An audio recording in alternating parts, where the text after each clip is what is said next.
રસ્તા પર જ એક જણે લાઠી કાઢી હતી, સહેજ ગાડીની ટક્કર લાગી ગઈ હતી મારી ત્યારે. એરિયાઝ બદલાઈ ગયા છે. પણ સર આ છેલ છબીલાનો મતલબ શું હોય? હું નાનપણથી તો બોલું જ પણ મને સમજ નહીં પડતી, એટલે મને એનું મિનિંગ નહીં ખબર. ફન લવિંગ, છેલ છબીલો, રંગીલો, that is what the meaning. Okay okay, મને એવું કે કઈ કલર વલરનું કઈ. ઓકે, તું છેલ છબીલો નથી ઈચ્છી રહ્યો એટલે તો હું શું નીરસ નબીરો છું? શું છું? નીરસ નબીરો. I like that. નીરસ નબીરો તું ચોક્કસ છે. That's good. self aware છે તું.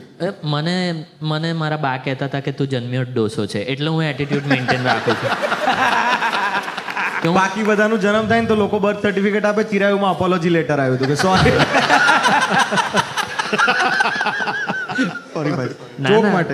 એટલું તો મને ભાન છે, વાંધો નહીં આવે.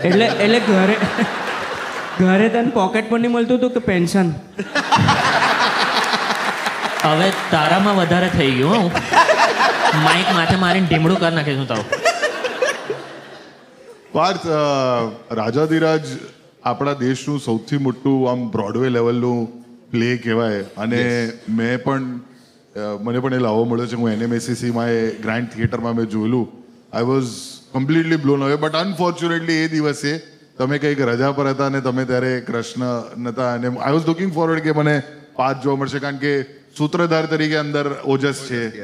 અને બહુ હવે અમદાવાદમાં પણ ભજવવાનું છે. યસ, અમદાવાદમાં એનું યાત્રા વર્ઝન આવી રહ્યું છે. એટલે એક સરસ ટ્રાવેલ વર્ઝન બનાવી છે રાજાધિરાજનું.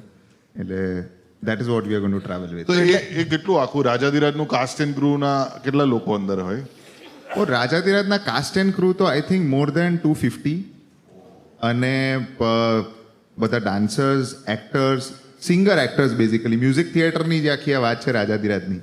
There is acting, dancing, as well as singing together on the stage.